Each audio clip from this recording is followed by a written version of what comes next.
Muy buenos días, Buenos bienvenidos días.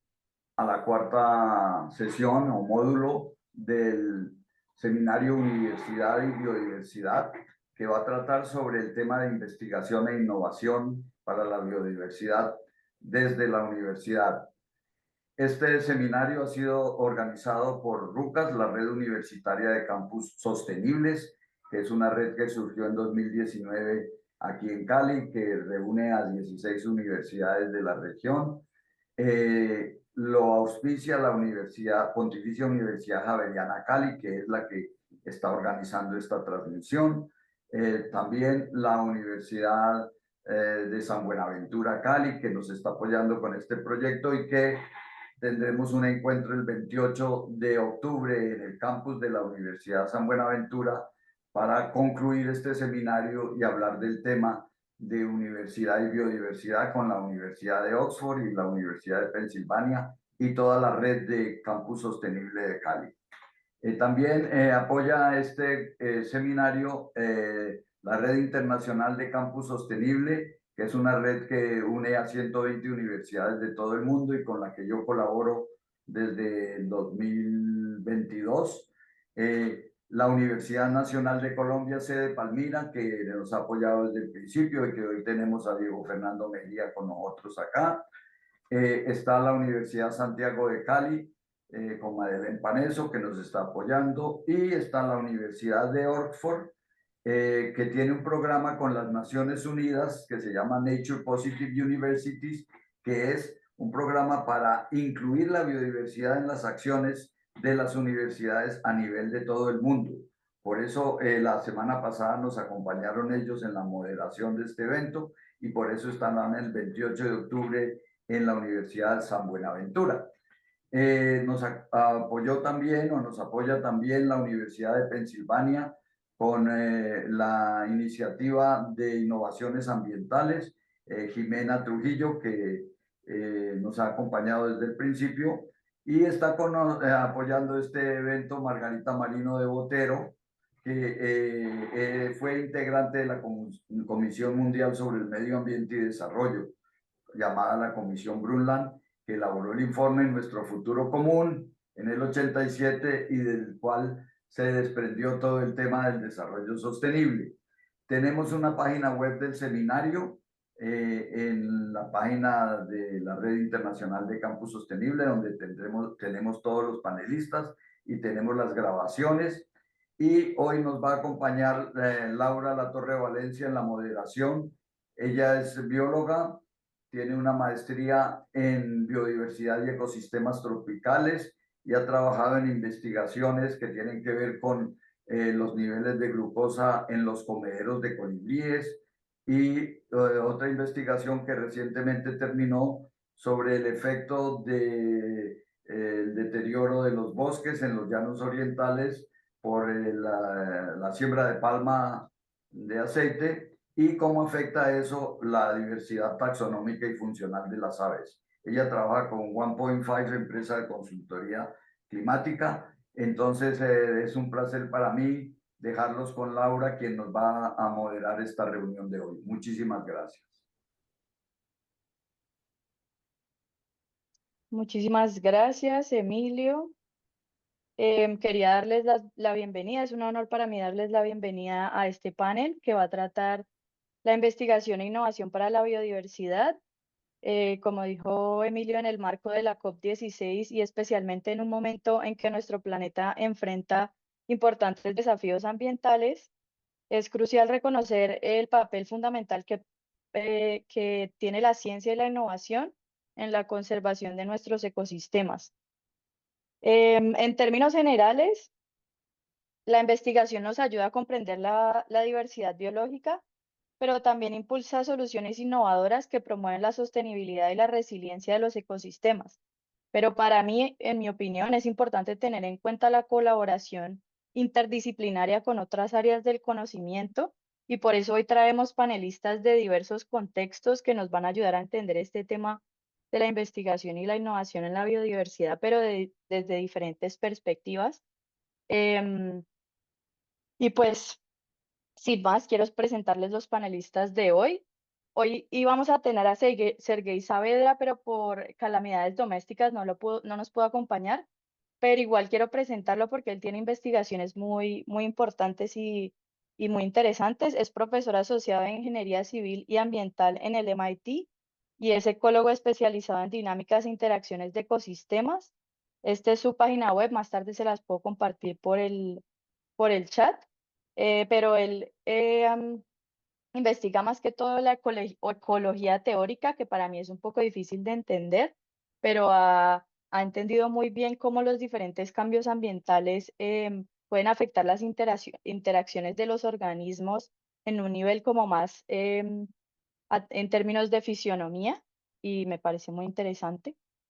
Debido a que Sergey no nos pudo acompañar, hoy tendremos a Diego Fernando Mejía. Él es biólogo con un doctorado en ciencias biomédicas, tiene amplia experiencia en biología molecular, bioquímica y genética y más de 6 años de experiencia docente y actualmente trabaja con la Universidad Nacional de Colombia en la sede Cali, Palmira. Por otro lado, tenemos a Sergio Cardona. Sergio es profesor titular y jefe de la sección de Servicios y Gestión Ambiental de la Universidad del Valle y es candidato a doctor en Ciencias Ambientales con especialización en Bioingeniería. Por otro lado, tenemos a Fernando Viviescas. Fernando es profesor de la maestría en Gobernanza Urbana del Instituto de Estudios Urbanos de la Universidad Nacional de Colombia en Bogotá y como urbanista ha dirigido el Plan de Regularización y el Plan Especial de Ordenamiento y Protección del campus de esta universidad en Bogotá. Y por último, tenemos a David Montenegro. Él es investigador científico y coordinador asociado del Centro de Investigación Meteorológica y Climática Aplicada a la Agricultura de la Universidad Estadual de Campiñas en Brasil. Su investigación se centra en los efectos del cambio climático en la selva amazónica y sus impactos en los servicios ecosistémicos y las poblaciones humanas. Y tiene un proyecto súper interesante del cual quiero aprender mucho hoy en la selva amazónica. Y pues yo quería hablar un poco de lo importante que es pensar en las repercusiones de la investigación para la sociedad y no solo para la gente que trabaja dentro de las universidades. Es importante que, como mencioné anteriormente, haya colaboración con otros organismos, instituciones y especialmente con las comunidades de las zonas en las que se está realizando la investigación. Siento que yo como estudiante he estado rodeada de este mundo de la investigación dentro de la universidad muchos años y a veces dentro de todo el esfuerzo que nosotros como estudiantes ponemos en desarrollar nuestra investigación para nuestra tesis de pregrado o de maestría, a veces se pierde un poco todo ese esfuerzo que uno pone y deberíamos trabajar todos en conjunto para que las investigaciones de los estudiantes y de las personas que trabajan en las universidades se puedan como extrapolar a otros contextos y no se queden solamente en esta persona realizó esta investigación y hasta ahí llegó, sino que haya más colaboración y un poco más de, ¿cómo se dice?, de mostrarle al mundo lo que esta persona encontró y los resultados que tuvo. Em, pero ya eso es un poquito de mi experiencia personal, pero sin más quería comenzar este módulo con una pregunta un poco general para todos nuestros panelistas, en la que nos vamos a dar cuenta un poco más a fondo lo que cada uno de ellos en lo que cada uno de ellos ha trabajado y que nos cuenten un poco de su institución y lo que hace su institución.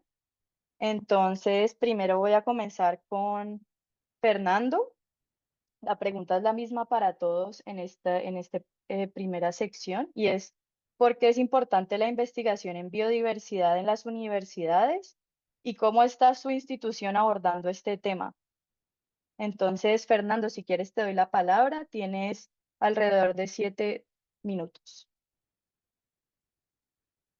Si quieres, puedes compartir tu presentación ahora o no sé qué prefieras. ¿Cuál Fernando estás hablando? Viviescas. Ah, ok. Pero me inauguró a mí, pues. Yo esperando a ver qué iban a decir los expertos y yo aquí. Ya.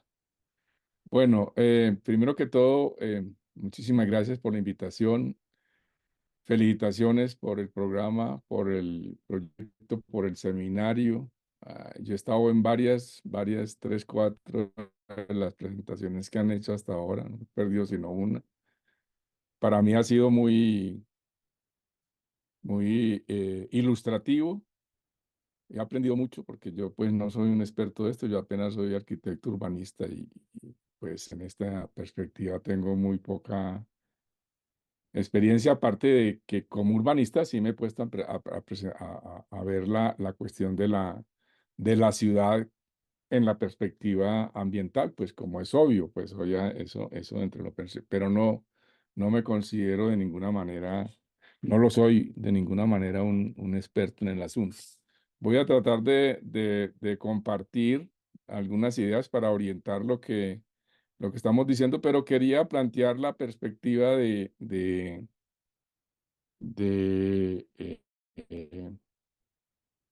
digamos, la extrañeza que he tenido, digamos, que apenas hasta ahora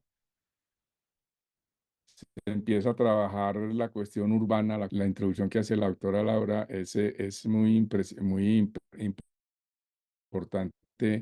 en el sentido y es mi propia inquietud. O sea, si de verdad vamos a tratar de salvar que nos pase lo que todo nos indica que nos está pasando en el mundo, no, yo digo que claro, se necesitan los expertos y los científicos y las investigaciones en las universidades y en los centros de pensamiento, pero si la gente común y corriente no entiende el problema, no lo comprende, no lo aprende, no sabe, es imposible que eso se dé, digamos, porque eso en gran parte la cuestión pasa casi que por la forma como nos levantamos por la mañana y nos acostamos por la noche y lo que hacemos en el interregno.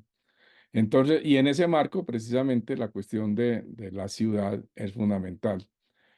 Entonces, yo para este trabajo me estuve hablando eh, con varios profesores de la Universidad Nacional me orientaron en esta perspectiva, especialmente Gonzalo Andrade, que es el director del Centro de, el Centro de Investigaciones de la Universidad Nacional de la Naturaleza. A ver, voy a tratar de participar en esto. No me parece ahora.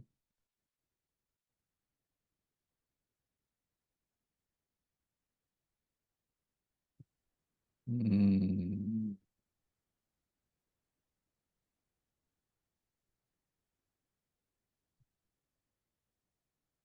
Si quieres, nos puedes comentar y en el camino intentar a ver si puedes presentarlo.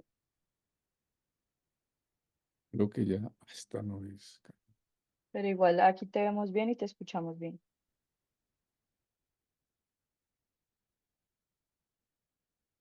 Este es. Bueno, entonces, para sintetizar, la universidad pues viene comprometida con la cuestión ambiental desde el principio, en fin, desde la creación del ministerio, el Instituto de Ciencias Naturales está absolutamente involucrado, pero yo me voy a referir solamente a él muy rápidamente porque de alguna manera este instituto, que es a mi juicio uno de los elementos centrales que se van a presentar hacia el futuro, eh, por los componentes que tiene, por las proyecciones, por la gente que trabaja allí, por hacer parte de la Universidad Nacional, etcétera, etcétera, y la trayectoria que tiene, que es muy importante. Yo no hago parte del instituto, hace mucho rato que no hago parte de la universidad, sino como profesor del Instituto de Estudios Urbanos. Eh, pero tiene una característica y es que es una intervención que se va a hacer en el campus de la Universidad Nacional. Y de alguna manera estuve mirando en sus documentos y vi que en gran medida se acomoda a los planteamientos que nosotros en el 2003-2005 hicimos en el Plan de Ordenamiento Territorial del campus, la primera intervención que se hacía al campus después de 1938, cuando terminó de ser construido y lo organizamos para relacionarlos con Bogotá, para cumplir las normas de Bogotá, porque en la universidad se resistían a hacerlo. Entonces, ese campus de la universidad, pues Después, que al final lo voy a presentar también, hice un planteamiento para el Plan Especial de Manejo y Protección, porque estamos buscando que el Ministerio de Cultura eh, reconozca el campus, el trazado del campus como un patrimonio cultural de la universidad. Entonces, aquí los planteamientos, este es el planteamiento que están haciendo en este momento del Herbario Nacional.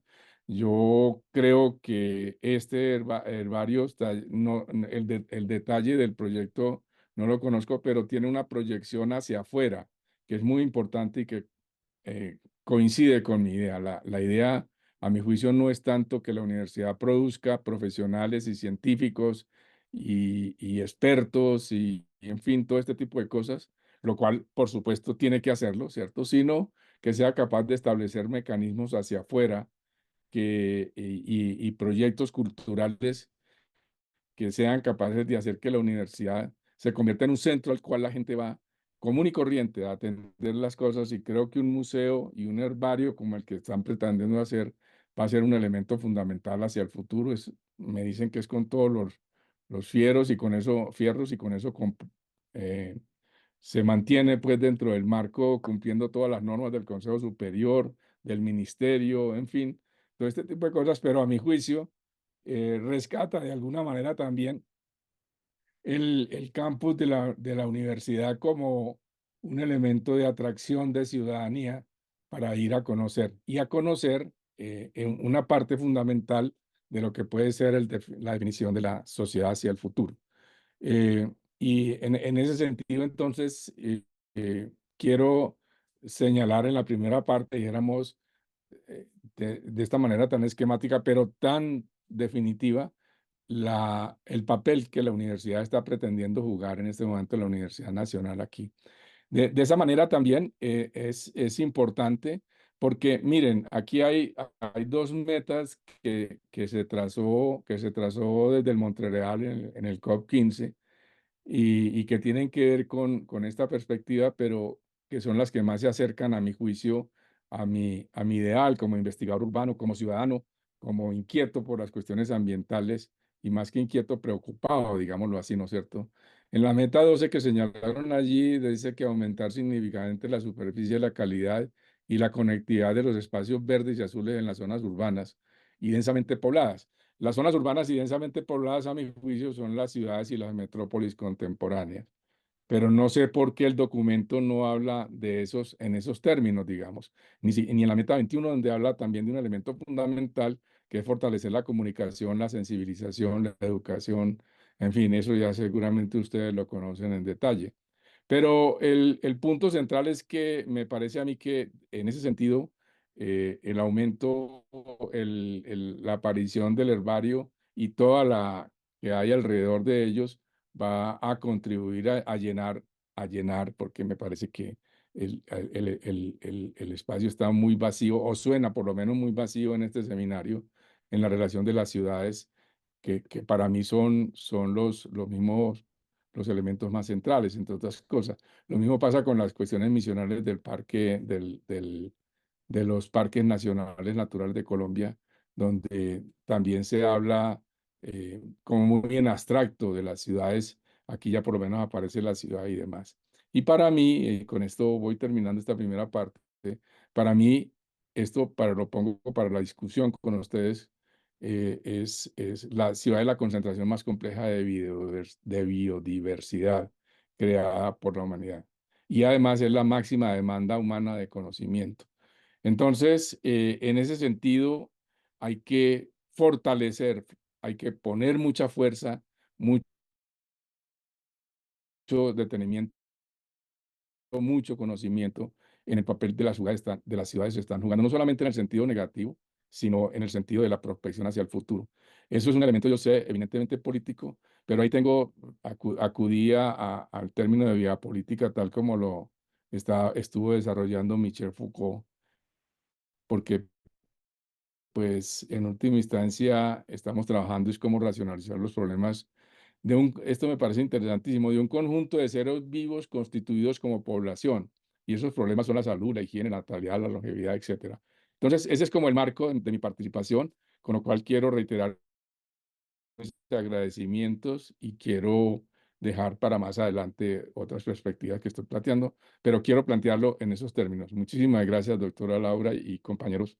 Me alegra mucho estar con ustedes compartiendo. Bueno, muchísimas gracias, Fernando.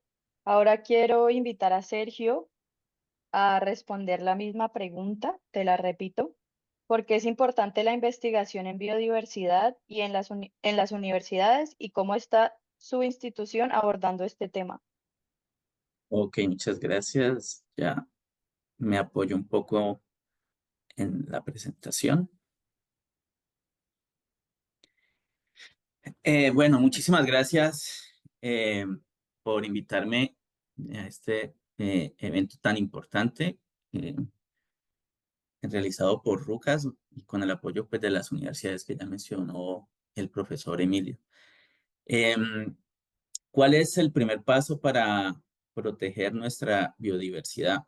Pues el primer paso es conocerla, conocer cómo cómo es la estructura de los ecosistemas, cómo son sus relaciones, cuál es esa metaestabilidad en la que mantienen estos sistemas complejos, estos sistemas socioculturales.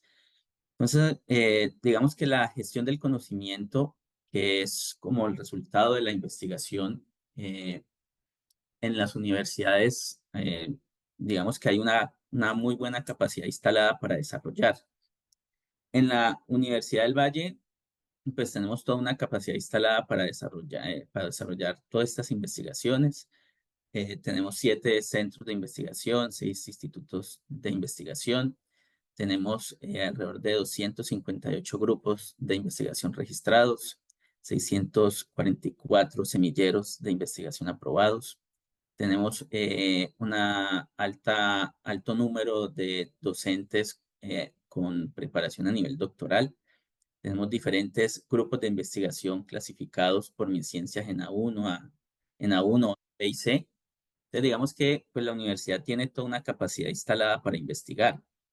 Eh, Dentro de estos institutos y centros de investigación que tiene la universidad, se destacan, por ejemplo, INCIMAR, SINARA, el CITSE, el CITSE, ¿m?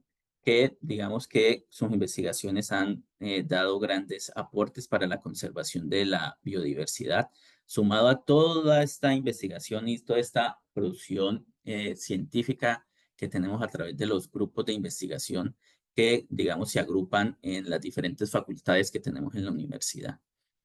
Entonces, solamente para hablar o centrarnos un poco en el tema de la biodiversidad y específicamente en las colecciones que tenemos en la Facultad de Ciencias Naturales y Exactas, tenemos una colección de mamíferos con aproximadamente 15.000 ejemplares, que es el segundo más importante a nivel nacional.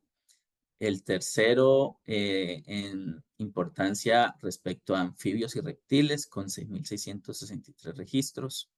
Tenemos un museo de entomología con 49.887 ejemplares.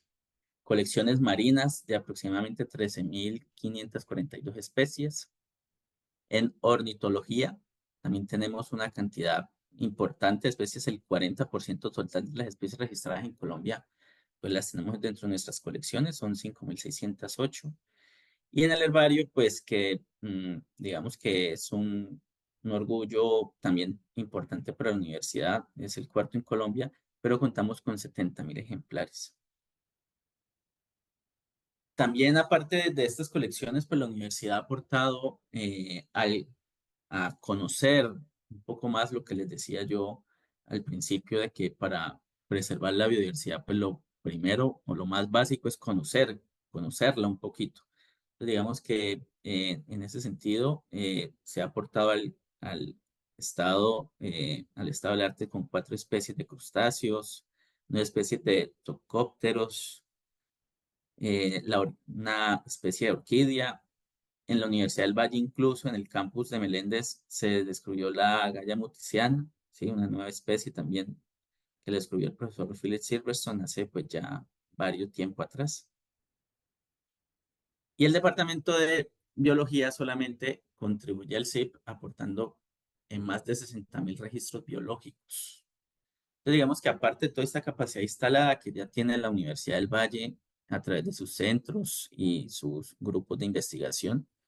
También las universidades tienen una red de investigación que se llama Bioconecta, donde presentan pues, sus principales temas de investigación en biodiversidad, destacando, por ejemplo, la Universidad del Valle con el tema de ornitología, la Autónoma que está trabajando en un laboratorio de huertos, sobre cambio climático que está trabajando la ICESI, la Fodómica que está trabajando la Javeriana, y las tecnologías inteligentes para la biodiversidad que está trabajando la Universidad de Santiago, y así están también la Universidad Nacional y las otras universidades que incluso hacen parte de RUCAS, pero digamos que aquí es un RUCAS, pero para dialogar y conversar sobre toda esta investigación sobre biodiversidad.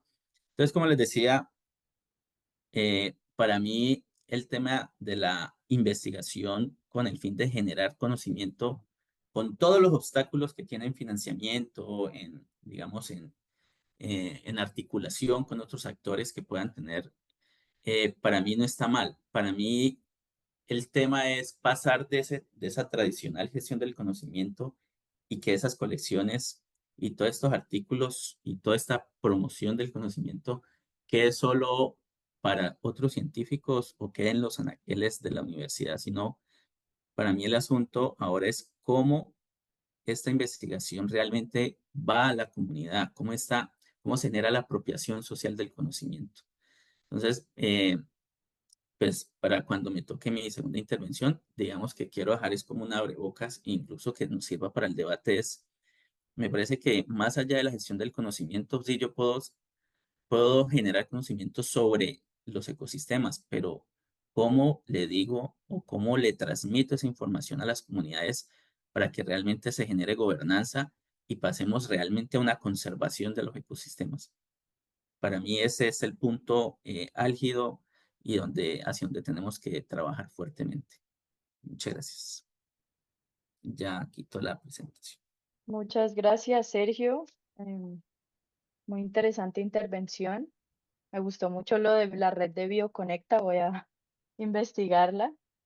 Y ahora quiero llamar a Diego a contestar la misma pregunta para que nos cuente un poquito de lo que él ha hecho en la Universidad Nacional y en su experiencia como biólogo. Diego, tienes la palabra. Laura, muchísimas gracias. Muchas gracias por la invitación. Un poquito del tema ahora, pero está muy bien. Bueno, no sé por qué el video se ve así, ya lo corrijo. Pero tengo un comentario. Bueno, yo tengo más de 20 años de experiencia docente. Allí aparecían 6. En realidad son más de 20 años. Bueno, quería comentar un par de cosas. Aprovechando un poco la respuesta del profesor Viviescas, me parece muy completa, pero también retomando algunos elementos de Sergio. eh, bueno, pienso que la universidad, bueno, vale la pena mencionar que Colombia es un país extremadamente diverso, eh, cerca de 80.000 especies identificadas. La Universidad Nacional tiene colecciones donde resguarda más de 7 millones de ejemplares. Yo no estoy completamente, allí tengo un poquito de ambivalencia en cuanto al valor de las colecciones, porque quiero traer un momento del caso de unos investigadores que tomaron unas aves como ejemplares para el Museo de Londres, sin saber que esas aves eran los últimos ejemplares de esa especie, es decir, terminaron de extinguir la especie. Así que no me parece tan apropiado que uno tome muestras, por ejemplo, de aves o de algunos organismos mamíferos para llevarlo a las colecciones sin saber cuál pueda ser el impacto de esa toma. Pero además de ello, quisiera mencionar un par de cosas. Bueno, una de las líneas de investigación es conocer precisamente la diversidad biológica. No únicamente la biodiversidad en general, sino también la diversidad genética que pueda haber entre las especies. Por ejemplo, hemos hecho un trabajo de diversidad humana en el Valle del Cauca, en ese momento, hace unos años, usando microsatélites para usar esa información para conocer no solo la diversidad biológica entre los humanos, diversidad genética, sino también para conocer un poco, usar esa información por ejemplo, para el estudio de paternidades. Cuando hay paternidades disputadas, si uno tiene claros las frecuencias genotípicas de los genes que pueda estar evaluando para mirar, comparar una madre con su hijo y un padre con el potencial hijo, puede dar una respuesta muy cuantitativa de la certeza que pueda haber de que ese individuo sea el padre. Pero por otro lado, además de esta diversidad, creo que hay que hacer un trabajo, como lo mencionaba Sergio, un trabajo muy serio, no solo de la divulgación de la diversidad biológica, sino también de la importancia de esa diversidad para la supervivencia no solo de nuestra especie, sino para la permanencia en el planeta de toda la vida que hay. Y en esto creo que estamos fallando. Si consideramos que en Colombia hay cerca de 1.700 especies en riesgo de extinción, en algo debemos estar haciendo las cosas de manera incorrecta. Creo que no, ah, creo que no hay mucho trabajo, aunque lo hay, por supuesto, hay algunos avances de trabajo de presentar a la sociedad la importancia de la diversidad biológica y por eso, bueno, además de que cualquier individuo de la sociedad debería tener conciencia sobre el daño que puede estar haciendo en la diversidad y en el planeta en últimas, al estar acabando con algún organismo, creo que nos falta insertar ese chip de respeto por la biodiversidad en absolutamente todas las formaciones profesionales que ofrecen las universidades. Quiero decir, por ejemplo, si hablamos de un ingeniero civil, posiblemente para un ingeniero civil el pensamiento a la hora de construir un puente, un edificio, un centro comercial, pues tenga que ver únicamente con la estructura sobre la cual va a trabajar, pero no sobre el impacto ambiental ni el daño a la diversidad biológica que puede haber allí. Y en ese sentido creo que nos falta un poco de trabajo, no solo del impacto ambiental y de investigación misma, sino de la conciencia que tendríamos que tener sobre cómo impactamos los ambientes. Lo decía el profesor Viviescas comentando que las ciudades presentan una compleja biodiversidad, pero además la impactamos de una manera tan negativa, tan tremenda. Por otro lado, además, creo que al trabajar con comunidades, nosotros tenemos un caso muy bonito que a mí me parece que ya solo ese caso nos da validez a lo que venimos haciendo, y es que hicimos un inventario de aves del campus principal, pero también de la Reserva Bosque Yotoco, una reserva que está a cargo de la Universidad Nacional, 659 hectáreas de bosque húmedo premontano, bueno, con un pedacito de bosque seco, y hemos estado trabajando con las comunidades aledañas a la zona de amortiguación de la reserva, buscando que conozcan el valor de contar con esa diversidad de aves, porque además les puede significar una entrada de dinero en un aprovechamiento sostenible de esa diversidad biológica. Porque pues, en la zona de amortiguación las personas construyen hoteles, construyen sitios para estar, pero a veces no han considerado la diversidad. Y un caso de una persona que tiene un terreno alrededor de la Reserva Bosque Yotoco nos comentaba, después de conocer la diversidad de aves que les presentamos, diversidad de la reserva, nos comentaba que estaba a punto de quitar, de talar su pequeño relicto de bosque aledaño a la reserva para poner ganado, porque siempre decían que el ganado era muy rentable. Sin embargo, después de conocer la diversidad biológica de aves, cambió la vocación de su terreno. En lugar de tumbar el bosque, se dedicó a sembrar otras plantas para atraer algunas aves de la zona y dedicó su predio al turismo de naturaleza, a un aprovechamiento sostenible de esa diversidad biológica. De manera que creo que la investigación, uno, en conocer la diversidad, la biodiversidad en general, conocer la diversidad genética, porque, por ejemplo, en San Andrés, a pesar de que hay unas iniciativas muy bonitas de repoblar los arrecifes de coral, a veces esas iniciativas, al menos las de hace algunos años, no consideraban la diversidad genética de esos corales, por tanto estaban resembrando corales con una diversidad genética muy baja, resembrando casi que todos a partir de un solo individuo, lo cual le lleva a la especie a que no tenga mucha capacidad de respuesta a condiciones cambiantes en el ambiente y por tanto el esfuerzo de conservación podría verse afectado si hay aumento de la temperatura, si hay tormentas o si hay algún factor que altere esas poblaciones. Entonces es importante conocer la diversidad genética, pero además, como lo mencionaba Sergio, es importante divulgar esa diversidad biológica entre la población, no únicamente a nivel científico, que no se quede ese conocimiento solamente en la comunidad científica, sino en la sociedad en general.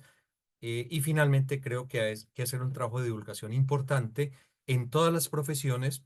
Recuerdo alguna vez, no quiero mencionar el sitio, en un hospital, en la cafetería de un hospital, un conjunto de médicos salía de una cirugía ortopédica con la bata de cirugía, con las batas ensangrentadas todavía, a almorzar.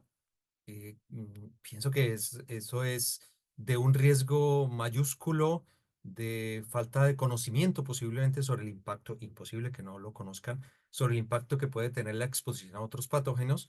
eh, y a lo que quería llegar con esto es que muchas veces las profesiones no han tenido en consideración ningún asunto ambiental en su formación, y mucho menos de la diversidad biológica. Por eso creo que hay que impactar un poco en ello. Y bueno, posiblemente nos hace falta hacer más alianzas entre universidades para hacer investigaciones. Por ejemplo, la Reserva Bosque de Yotoco con sus 559, casi 560 hectáreas, pues necesita más investigación conjunta, no solo para caracterizar toda esta diversidad, sino para divulgarla y buscar estrategias de conservación. Bueno, creo que podría dejar hasta allí. Y bueno, quedo atento a las otras respuestas. Muchas gracias. Muchas gracias, Diego. Muy interesante tu intervención. Em, en el futuro me gustaría saber un poco más del trabajo que estás haciendo con las comunidades en Yotoco, o pues que la universidad está haciendo. Y también me parece importante y un poco complejo explicarle a la gente eso de la diversidad genética. A veces la gente no entiende muy bien qué significa la diversidad genética y cómo la diversidad genética puede afectar tanto la supervivencia de los organismos en general o de los ecosistemas como tal. Entonces, es importante también tener en cuenta que pues que hay que ponerle atención a estas cosas, pero que también cuando queremos trabajar con la comunidad y con la gente del común, como decía Fernando al principio, em, y es algo que a mí me cuesta mucho también, debemos buscar la forma de explicarle esto a la gente del común desde nuestra perspectiva científica, pero para que el resto de las personas lo entiendan y entiendan pues la importancia de, por ejemplo, en este caso, de preservar la diversidad genética. Entonces, muchas gracias, Diego. Y ahora quiero invitar a David a contestar la misma pregunta, porque es importante la investigación en biodiversidad en las universidades y cómo está tu institución abordando este tema. David, tienes la palabra. Muchas gracias. Gracias, Laura. Muchas gracias, muchísimas gracias por la invitación. Felicitaciones por la iniciativa de este seminario. Cúmpreme hablar que yo creo que mi español está un poquito oxidado, vamos a decir. Entonces, si necesito alguna ayuda, Laura, con algún término o alguna palabra. Entonces, Sí, aquí me estoy gusta. para ti. Me avisas. Sí, gracias. Es un placer estar aquí. Yo creo que me gustaría hacer una complementación de la parte final de que habló Sergio. Me llamó la atención esta cosa de apropiación social de conocimiento en biodiversidad. Eh, Me gustaría hablar sobre la apropiación política de conocimiento de biodiversidad. Bueno, la Unicamp, Universidad Estadual de Campinas, está ubicada aí en el estado de São Paulo, eh, que es o estado en Brasil con menos área de bosques. Todo lo fue cortado y yo creo que todos saben que o bosque atlântico, em português Mata Atlântica, é um dos hotspots de biodiversidade de nosso planeta. Então, em geral, no bosque atlântico há cerca de 10 ou 12% restantes, que hace una comparación inversa con la Amazonía, que en el estado de Amazonas, por ejemplo, donde está ubicado el experimento Amazon Face, que está próximo de 90% de cobertura de bosques nativos. Pero en este contexto me gustaría destacar que Unicamp fue el proponente de un programa llamado Biota. El website de este programa es biota.org.br. Este programa fue financiado por la FAPESP. FAPESP es la agencia de financiamiento de pesquisa de investigaciones aquí del estado de São Paulo y básicamente tiene mitad de todo el financiamiento de ciencia en Brasil, porque el estado de São Paulo es más rico en comparación con los otros. Y este programa existe hace 25 años,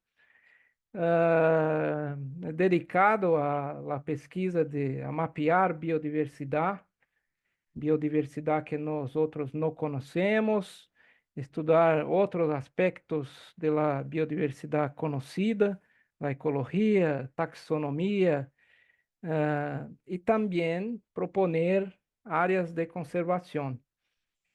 Y lo que me gustaría destacar de este programa, que después se expandióse para otros estados también de Brasil, empezó en el estado de São Paulo, terminó por teniendo impactos ahí, estudios en otros estados también de Brasil.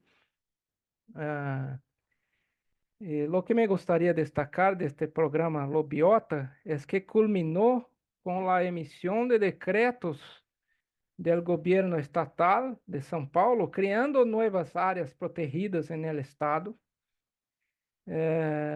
además de promover la interacción con la industria, impulsando bioeconomía.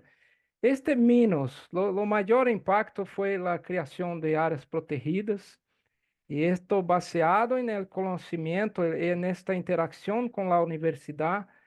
Y claro, no fue solo Unicamp, mi universidad, pero después otras universidades se envolvieron en esto, y es un programa que existe hasta hoy. Entonces, yo creo, claro, después en la próxima pregunta voy a hablar de Amazon Face, que es ubicado ahí en Amazonía.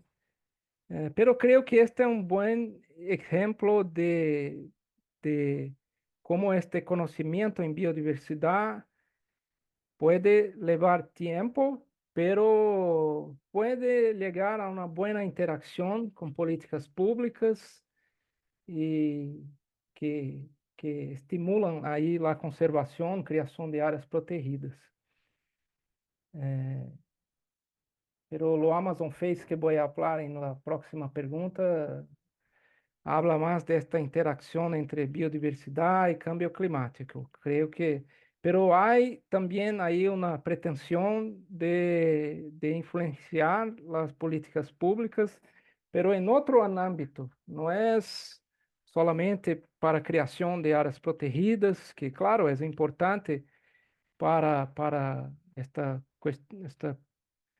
esta área de biodiversidad, pero creo que cuando hablamos de cambio climático, la cosa es un poquito diferente, porque entonces estamos hablando de grandes áreas, de áreas enormes, impactos continentales, pero lo guardo para hablar en algunos minutos de Amazon Face.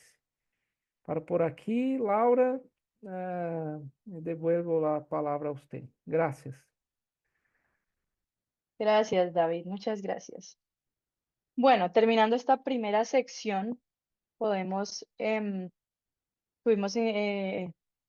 participaciones muy interesantes, y yo creo que algo que se puede resaltar de la mayoría de las intervenciones es la importancia de trabajar con la gente de las comunidades, y en el caso, por ejemplo, que Fernando nos cuenta, y que es algo que la gente que trabaja en biología y en biodiversidad no tiene tanto en cuenta y es la urbanización, la ciudad y cómo por más de que sea una ciudad, la mayoría de ciudades están mezcladas con zonas verdes en las cuales también tenemos que tener en cuenta la biodiversidad urbana que habita en estas zonas. Y ya hablando más en zonas rurales y un poco como lo que nos comentó Sergio y que nos va a comentar un poquito más adelante de, de trabajar con las comunidades y de compartir ese conocimiento con la sociedad para que estos proyectos sean exitosos a fin y al cabo. Y otra cosa que me pareció interesante fue un poco em, esta importancia de las colecciones biológicas, los herbarios que tienen para la investigación, pero asimismo, como dijo Diego, lo importante que es manejarlas de una manera responsable para que pues no sucedan cosas como lo que dijo Diego de la especie que se extinguió, sino tener colecciones biológicas responsables que nos permitan tener investigación extensa, pero que al mismo tiempo tengan en cuenta pues la condición actual de las poblaciones. Y además en nuestro próximo panel de la próxima semana vamos a hablar específicamente de eso, de colecciones biológicas, de herbarios, de jardines botánicos y cómo todo esto puede ayudarnos a entender y conservar más la biodiversidad. Em, pero bueno, pasando ya a la segunda parte del panel, quisiera empezar con Sergio y hacerte la siguiente pregunta, Sergio. ¿Cómo puede desarrollarse la restauración ecológica participativa en los campus universitarios o también en zonas rurales? ¿Y qué es esto de la restauración ecológica participativa? Cuéntanos un poco, Sergio. Ok, listo. Bueno, dame yo retomo aquí, me quedé en la última, eso aquí.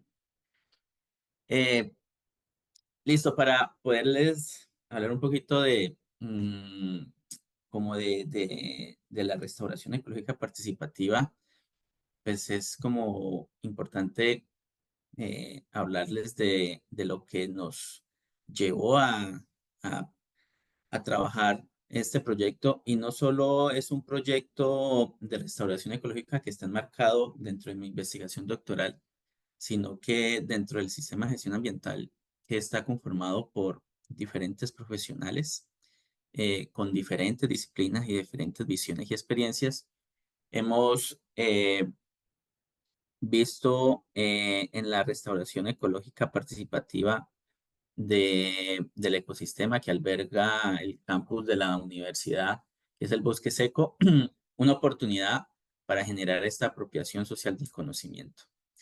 Pero entonces, hablándole un poquito sobre esta apropiación social, que era lo que les decía, a mí me parece que está muy bien, vuelvo y digo, con todas las limitantes que podamos tener para desarrollar investigación. De todas formas, las universidades tienen una capacidad instalada importante y se desarrolla buena investigación y se genera conocimiento muy importante sobre el tema de la biodiversidad. Pero más allá es cómo este conocimiento realmente se sirve como incluso lo menciona esta política pública de apropiación social del conocimiento para la construcción de una sociedad basada en el conocimiento. ¿Cómo hacemos para democratizar la ciencia? Digamos que ahí es donde me parece que es muy importante que podamos incluso realizar debates, puede ser incluso al final. Eh, Porque nosotros estamos trabajando en biodiversidad, trabajamos sobre sistemas complejos, son sistemas socioecológicos. Entonces, lo primero es que no podemos seguir pensando que la biodiversidad la investigan solo los biólogos, porque no es así. Un sistema socioecológico, un sistema complejo, primero tiene múltiples relaciones y no podemos separar, nos podemos seguir separando el ser humano de la naturaleza, de los ecosistemas, porque digamos que eso es un error histórico que no podemos seguir cometiendo. Eso es todo un sistema donde somos parte de estas relaciones que se generan entre la parte natural y la parte social, permeada por todos los procesos culturales, por todo lo que es la visión de territorio.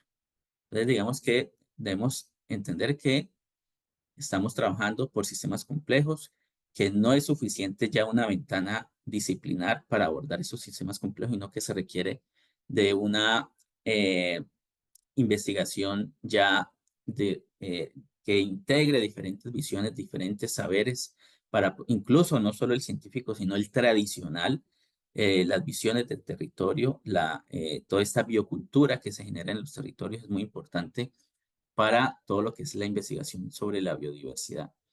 Esto es supremamente importante para nosotros generar mayor cercanía hacia la ciencia y afianzar ese vínculo con la sociedad, porque muchas veces uno llega a los territorios y han pasado tantas investigaciones y tantas cosas, o lo vivo en la misma universidad que dicen, otra investigación más, o sea, nosotros qué papel al fin jugamos acá, solo somos parte de una investigación que termina y ya nos olvidan. Entonces, digamos que esa confianza hay que recuperarla. Y es muy importante que la investigación permita transformar realidades y generar bienestar social. Eso es muy importante y retoma algo que dijo David, que tiene que ver con todo este tema que la gestión del conocimiento también al final tiene que impactar sobre las políticas públicas. Ah, bueno, pero esta gestión del conocimiento en los territorios tiene que generar un pensamiento crítico de estas comunidades que puedan apoyar o refutar esas propuestas políticas que después se conviertan en ley y que de una u otra forma puedan afectar o beneficiar los territorios. Entonces, hacia allá, hacia todo este tema, es que me parece muy importante que la investigación en biodiversidad pueda trascender. Dentro de este diagnóstico que presentaba, es un momento importantísimo de la apropiación social del conocimiento, se decía que en los eventos científicos y las publicaciones en revistas científicas son la forma en la que nosotros estamos compartiendo el conocimiento, pero a estos eventos y a estas revistas científicas las comunidades no llegan. Entonces queda en un círculo cerrado toda esta información.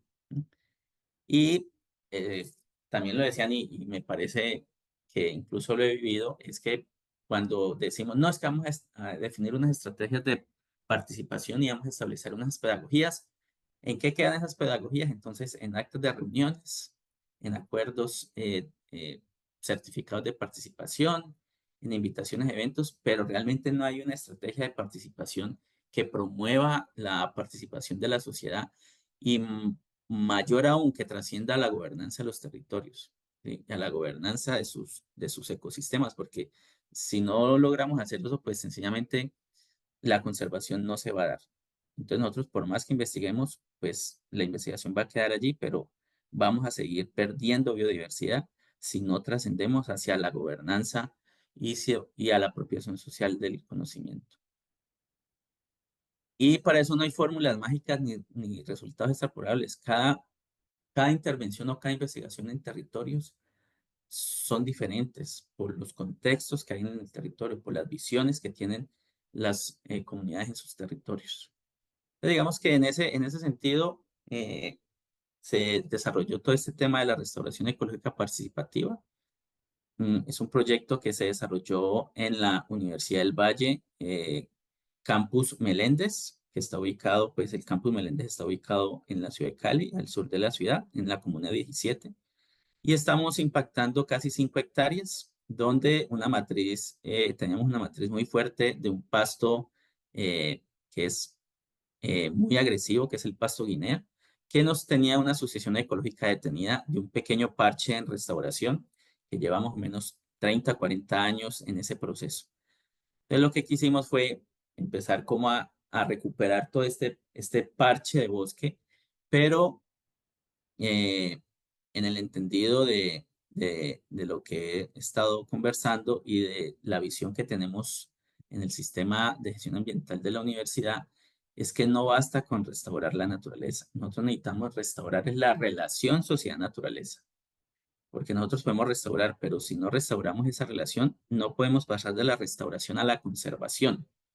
Digamos que ese es el proyecto uno de los proyectos importantes que tenemos en la universidad, pero eso a su vez se ha ido llevando hacia otros campos que tenemos en la universidad. Entonces, todo el proceso de abejas melíponas, todo el tema de las mariposas, los jardines polinizadores.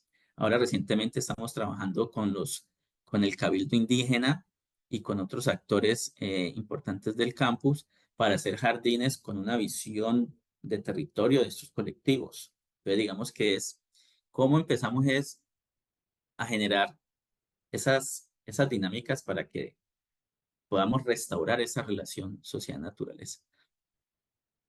Entonces, digamos que dentro de lo que hicimos en el bosque seco, en ese parchecito, asistieron 572 personas. Trabajamos sobre 11 transectos. Sembramos 143 individuos arbóreos de especies pioneras e intermedias de 22 familias y 47 especies. Pero entonces dentro de eso empezamos a indagar sobre las personas que participaron, sobre qué era lo que los motivaba a participar de estos procesos de restauración. Y ellos lo que querían era aprender, conocer sobre su ecosistema. Es que por eso les decía que lo más importante para conocer la biodiversidad, para conservar la biodiversidad es conocerla. En el campo ni siquiera sabíamos que teníamos un bosque, eso no sabíamos que existía o no sabíamos que era bosque seco, ni siquiera sabíamos que era bosque seco, nuestro principal ecosistema. Entonces, ¿cómo voy yo a proteger algo que ni siquiera conozco? Desde ahí empezamos a trabajar sobre cuáles eran sus expectativas, cuál era la forma que ellos tenían para participar o cuál era la forma de contribuir en esta conservación que es cuidando, aprendiendo, participando y la importancia de la educación ambiental, pues era para generar conciencia, para generar valor, para conservar. Y digamos que en términos muy generales, estoy hablando pues del proyecto, se desarrollaron varias campañas donde participamos no solo estudiantes, porque no era solo para estudiantes, sino para toda la comunidad en general. Entonces, digamos que tuvimos una participación bastante importante de la comunidad universitaria. Digamos que les dejo hasta ahí para guardar para la otra pregunta, pero digamos que en términos generales es cómo nosotros desde la Universidad del Valle abordamos el tema de la restauración ecológica, pero no solo, vuelvo y les digo, para restaurar la ecología, sino para restaurar relaciones, para promover relaciones entre la misma comunidad universitaria y de la comunidad universitaria con ese ecosistema que tenemos en la universidad. Gracias. Muchas gracias, Sergio. Súper chévere ese proyecto. Ahora quisiera invitar a Fernando Vivescas a respondernos la siguiente pregunta y que nos cuentes un poquito, de acuerdo a tu experiencia, cuáles son las consideraciones fundamentales de protección, recuperación y visibilización de la biodiversidad en un plan de manejo de un campus universitario. ¿Cómo has trabajado tú en el plan de manejo de un campus universitario en general, pero también para incluir la protección de la biodiversidad? Sí, pero Te doy la palabra, Fernando. Tienes unos 10 minuticos.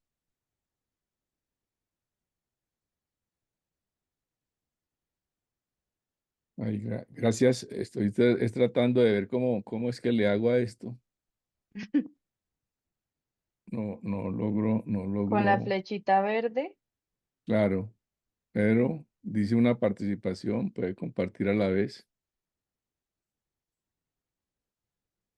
si nadie más está compartiendo, ahí debería funcionar. A ver, ahí está. No, ¿Cómo hago?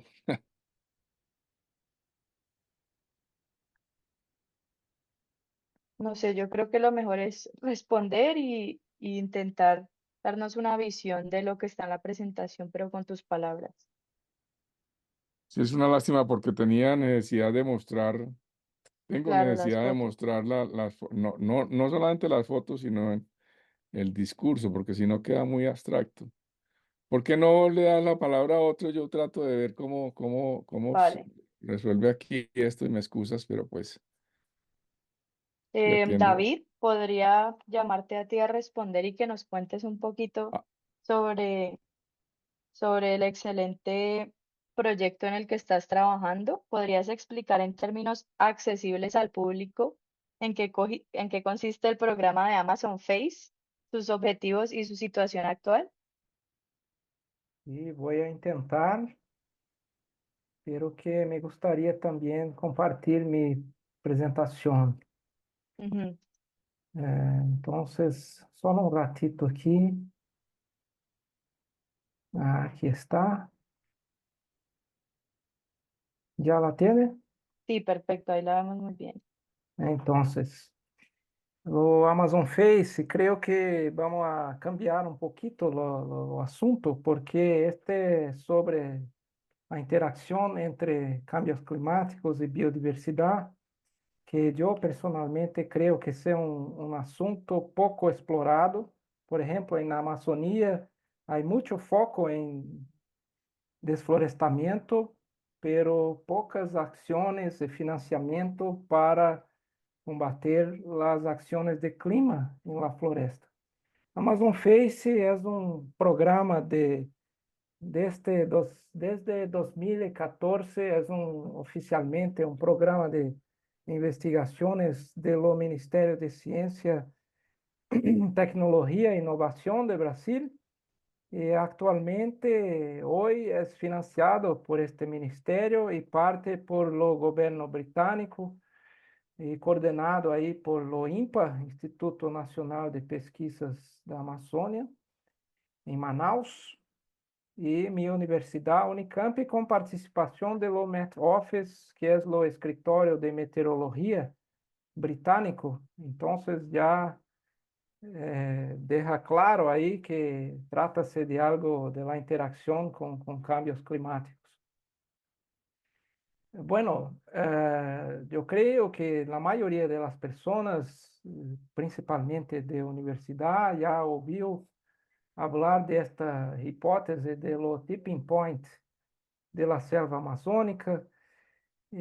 Básicamente, esta hipótese que surgió há más de 20 años y debería dejar los gobiernos de los países amazónicos preocupados, pero no están porque hay una gran incertidumbre científica, principalmente de esto que se llama lo efecto de fertilización por CO2. Este tipping point, esta historia de los tipping point, es básicamente que este surgió de la modelaje, como este mapa que están ahí. Si tenemos un cambio climático extremo en la Amazonía, aumento de temperatura, reducción de lluvia, grande reducción de lluvia, teneríamos lo envelope climático típico de una sabana o esta vegetación sabánica en Brasil que se llama cerrado. Perderíamos lo bosque como lo conocemos, la selva amazónica como lo conocemos hoy. Pero esta misma modelaje nos coloca que si tenemos un efecto de fertilización por CO2 fuerte y persistente, o bosque amazônico permanece más o menos como está hoy ahí. Y no vamos a olvidar que o CO2 es un insumo básico utilizado en la fotosíntesis. Y entonces, si lo aumentamos en la atmósfera, teóricamente, en principio, hay un estímulo ahí a fotosíntesis y la productividad general de los árboles. Pero el problema es que no sabemos si este efecto de fertilización por CO2 existe, cuán fuerte esto es y cuánto tiempo va a durar. Y claro, esto, si vamos a un escenario como la de la izquierda, no es solo un problema de biodiversidad y de carbono, es un problema de agua también, es un problema socioambiental, los 30 millones de personas que viven ahí. Y claro, tiene esta dimensión grande para los subcontinentes sudamericanos. Muy bien. Entonces, la pregunta clave de Amazon Face es cómo afectará el aumento de CO2 atmosférico a la resiliencia de la selva amazónica, teniendo en vista esta hipótesis de los tipping points, la biodiversidad que alberga y los servicios ecosistémicos que proporcionan. Y la mejor, y hoy la única forma de responder a esto es mediante un experimento de enriquecimiento de CO2 al aire libre, que es lo que quiere decir lo acrónimo FACE, Free Air CO2 Enrichment, enriquecimiento de CO2 al aire libre. Y como les dice, no es un problema solo de carbono, pero también de nutrientes, porque los suelos de la gran parte, 60%, para ser más exacto, de los suelos de Amazonía son pobres en nutrientes, principalmente fósforo. Y si les falta fósforo a los árboles, puede poner cuánto CO2 quisiera, que este carbono extra no va a se transformar en biomasa, va a ser respirado de vuelta para la atmósfera. Entonces, es también un problema de nutrientes, un problema de agua, porque la transpiración de la selva amazónica fornece agua para todos los subcontinentes sudamericanos. Es un problema de biodiversidad, porque esta es la primera vez que este tipo de experimento es conducido en una floresta tropical y en un ecosistema tan diverso en términos de biodiversidad como la selva amazónica. Es un problema de modelaje, y esto voy a hablar más en 1 o 2 minutos. Y claro, es un problema socioambiental, como les dice, por conta de cómo estos impactos en los bosques amazónicos van a se transponer en impactos para la sociedad. Mismo las poblaciones urbanas en la región dependen también de la selva y los servicios que ésta fornece para estas poblaciones. Entonces, la tecnología es que tenemos estos anillos de torres que son, este anillo sustentan tubos que lanzan un aire con más gas carbónico en este anillo, en la floresta que está dentro de este anillo. En nuestro caso, esta concentración va a ser 50% mayor que la encontrada en el ambiente. Y dentro de este anillo tenemos que medir todo lo que podemos, desde la fotosíntesis al topo de los árboles hasta las raíces abajo suelo, y tenemos que rodar esto por lo menos 10 años para monitorar procesos ecológicos de dinámica lenta. Por ejemplo, el acúmulo de carbón en los troncos de árboles. Este lleva tiempo y necesitamos este tiempo para medir. La ubicación de los experimentos está ubicado ahí cerca de 80 kilómetros al norte de Manaus, en la Amazonía central. Y este pequeño mapa de la izquierda nos muestra que tenemos ahí seis anillos. La mitad de ellos van a ser enriquecidos con CO2 a más, y la otra mitad, los otros 3, van a recibir apenas o solo aire ambiente, sin aumentar la concentración de CO2. Entonces, para finalizar, solo para recordar que objetivo final de esto todo es mejorar o tornar mejor los modelos de clima y los modelos de los sistemas terrestres que necesitan de este conocimiento sobre cómo los bosques tropicales van a se comportar, o efecto fisiológico de aumento de CO2 en la atmósfera y cómo esto va a impactar en ámbito global, porque los bosques tropicales están prestando un servicio de mucho valor, que están absorbiendo ahí parte de los CO2 que la humanidad está poniendo en la atmósfera, pero no sabemos si este va a continuar o no. Entonces, en resumen, este lo Amazon Face y vuelvo la palabra a Laura. Gracias. Muchas gracias, David. Muy interesante.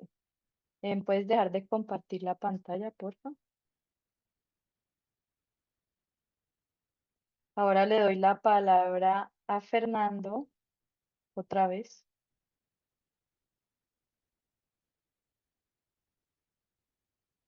para que nos cuente un poco de su experiencia con el manejo de un campus universitario.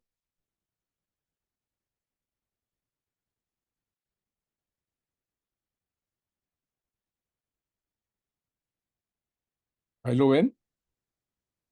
Sí, puedes prender tu video también, por favor.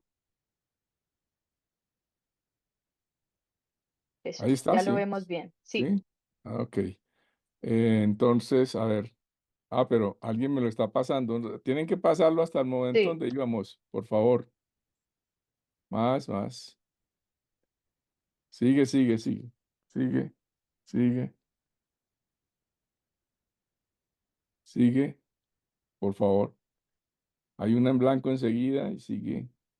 Bueno, ahí. Esta era un poco la idea de esto, porque el campus de la Universidad Nacional de en Bogotá eh, tiene una historia muy interesante en esto. Yo tengo algunos artículos que he escrito a raíz del trabajo que hice para cuando estaba haciendo el plan especial de manejo y protección. Eso está publicado en una de la revista de la universidad. Pase, por favor, sí. Sigue, por favor. ¿Quién lo está pasando? Eso. Esto empezó, digamos, en el gobierno de López Pumarejo en 1934-35. La idea era prácticamente refundar la Universidad Nacional, que estaba muy reducida.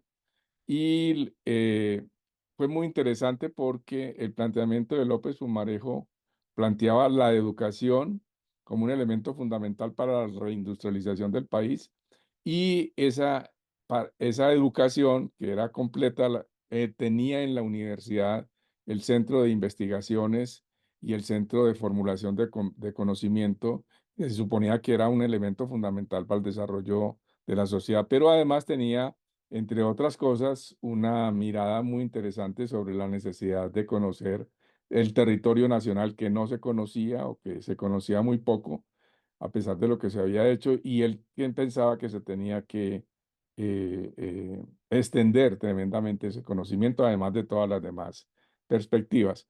Pero sigamos, por favor, en la próxima. Y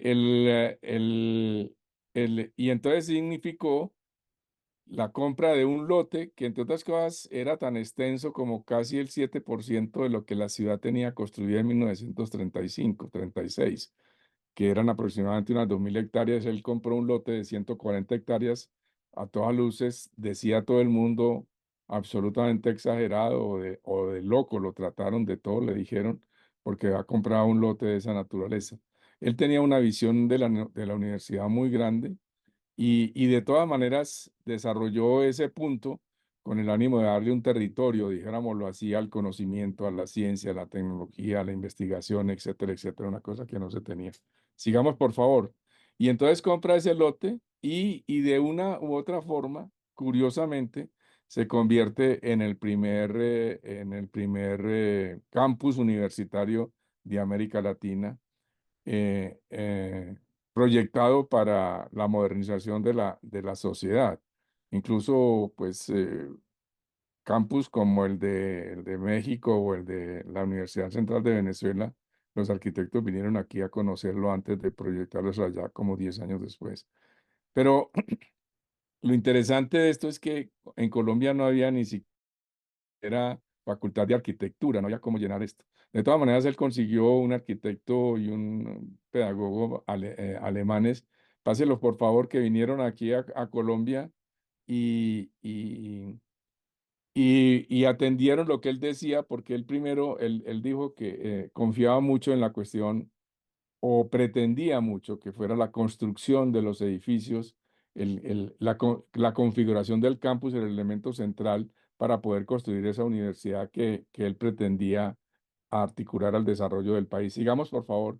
Y en ese sentido, entendían, ¿no es cierto? Este es uno de las personas que le ayudaron a él, que la universidad, y aquí viene algo de lo que hemos estado hablando, que yo espero que lo retomemos al final de la participación, porque el papel de la universidad tiene en el asunto del conocimiento.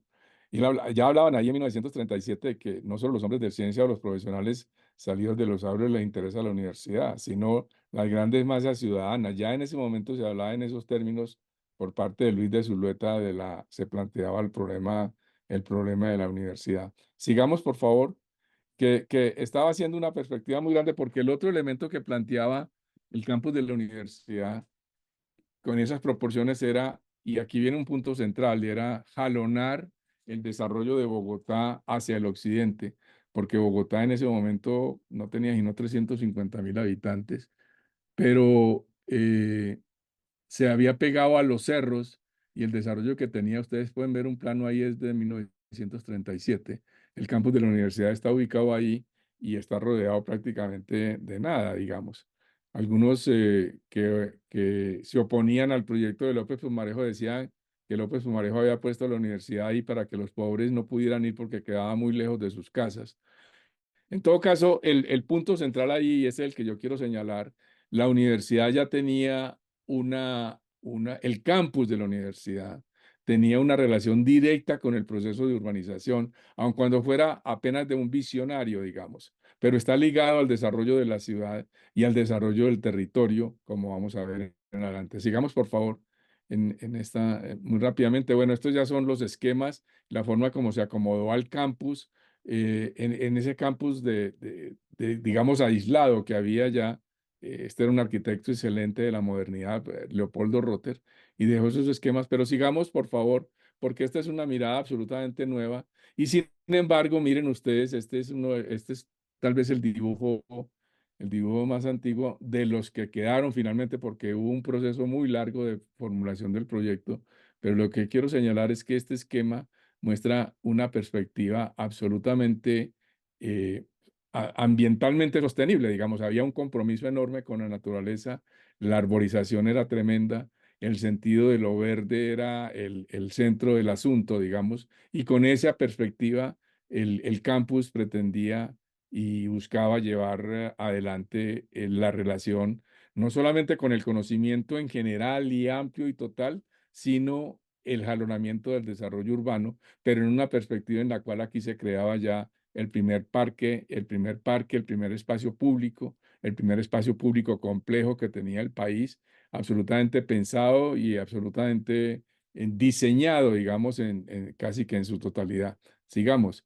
Eso me parece muy importante porque marca una perspectiva muy grande que en ese momento no se tenía, pero que iba a plantear en dos sentidos. El primero ya lo señalé, que es el verde, la relación de los árboles, la relación del territorio, la articulación del territorio con el conocimiento, una asignación de espacio para el conocimiento y obviamente una relación que empezaba a ser compleja con la naturaleza.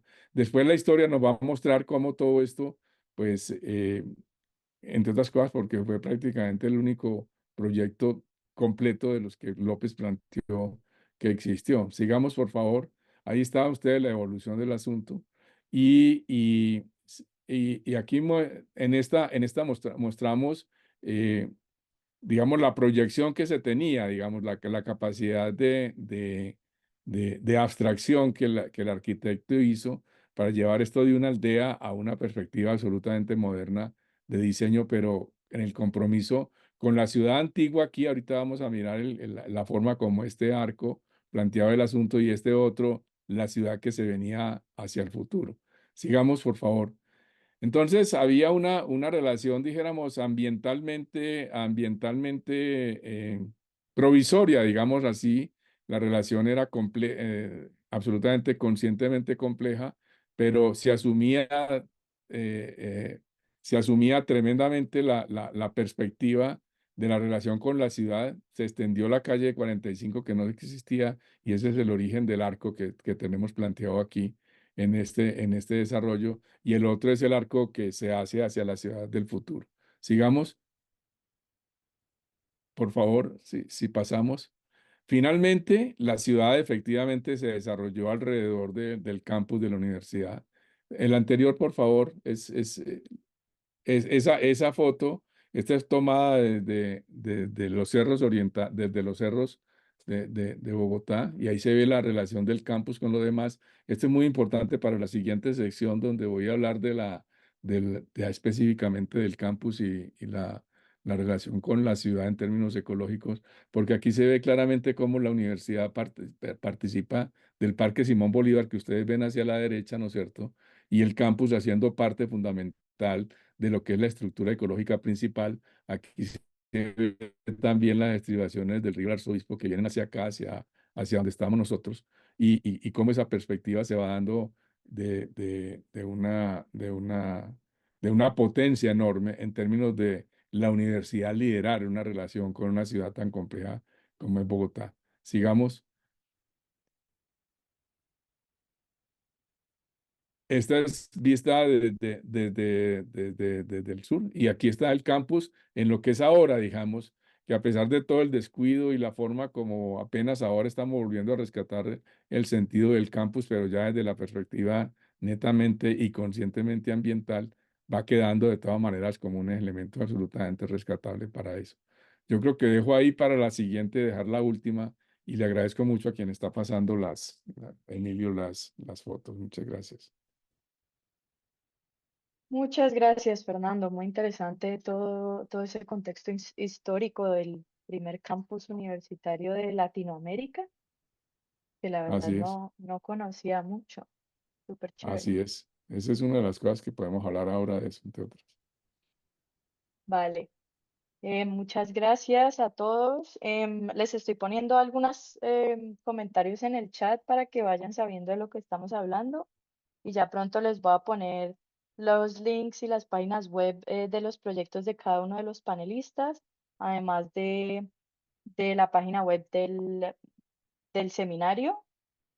Y pues quería pasar a las siguientes preguntas debido a que no tenemos mucho tiempo, y para que los panelistas también tengan en cuenta que no tenemos mucho tiempo y conocer un poquito más pues, de sus proyectos. Quisiera empezar con Sergio, preguntándote un poco, que nos cuentes un poquito más de cómo el involucrar a las comunidades locales contribuye al éxito a largo plazo de los proyectos de restauración. O sea, cómo podemos garantizar que a largo plazo estos proyectos sí tengan impacto en la sociedad. Tienes la Bueno, muchas palabra, gracias. Sergio. Bueno, yo creo que yo veo eso como en dos fases. La restauración es como la primera fase donde asistimos a la naturaleza para, como dice su palabra, restaurar atributos ecológicos, restaurar relaciones, estructuras. Digamos que esa es una fase de la restauración. Pero para que realmente pasemos de la restauración a la conservación, se requiere que se genere gobernanza. Y para generar gobernanza, pues necesitamos que las comunidades que estén en los territorios participen desde el inicio del proyecto. No solo para hacerles encuestas o para que nos ayuden a medir, sino para también ser escuchados y compartir con ellos o intercambiar con ellos, no de una forma vertical, sino de una forma horizontal, los conocimientos que podamos tener Entonces, involucrar todo este conocimiento científico, pero también el conocimiento tradicional, ¿no? Que lo que nosotros estemos haciendo esté acorde a toda esa visión de territorio y a toda esa cultura que ha predominado históricamente en los territorios y a las necesidades del mismo, ¿no? Porque muchas veces investigamos y nuestros resultados van en contravía de lo que se espera en los territorios. Entonces, yo creo que una de las formas para que nosotros avancemos de la restauración a la conservación, sí o sí, es la participación activa de las comunidades en los procesos. Poder divulgar esa información, generar apropiación del conocimiento, como digamos, me he basado mucho en mis presentaciones.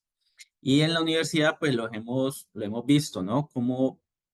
Mm, cómo se ha venido ganando terreno y cómo la gente se ha dado cuenta de que, uy, yo llego a un campus de la Universidad del Valle, que incluso estaba comentando que es una historia muy similar en su proceso constructivo a la que nos acaba de contar Fernando.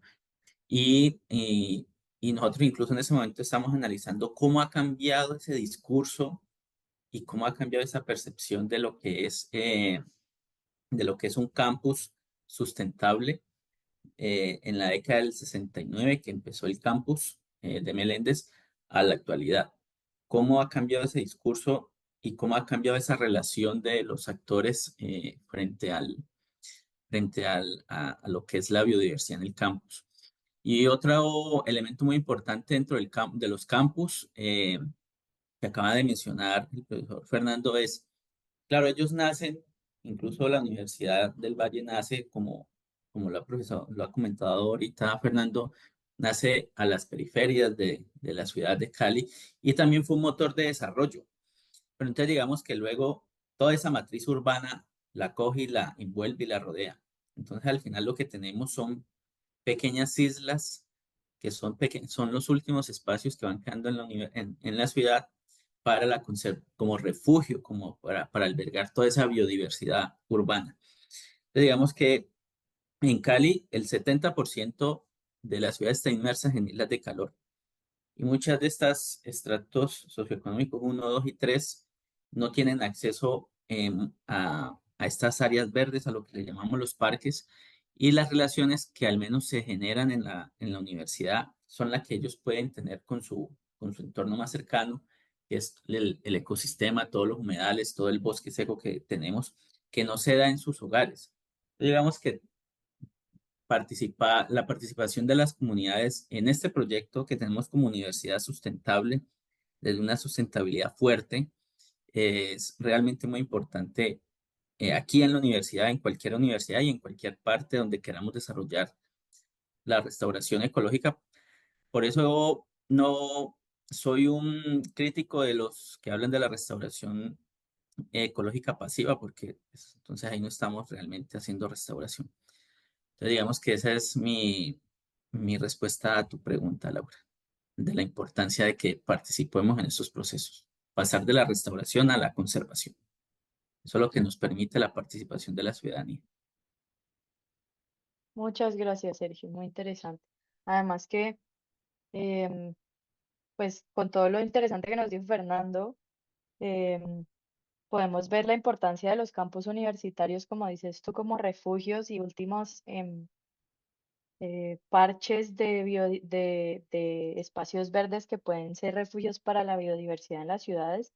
Y por eso es aún más importante que la investigación de las universidades no solo la hagamos por fuera de la universidad, sino también dentro del campus de la universidad para entender lo que hay y preservar lo que tenemos como parte de esos refugios que quedan en ciudades, pues especialmente grandes como Cali y Bogotá.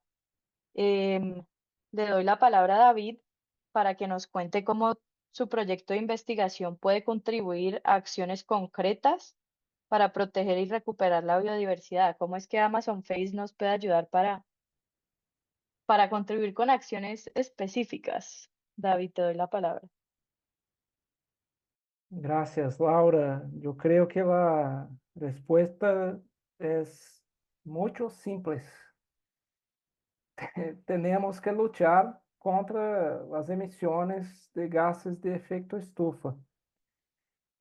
En el caso de Amazon Face, en cierto modo, estamos poniendo a prueba los límites de la resiliencia del bosque, de la selva al cambio climático.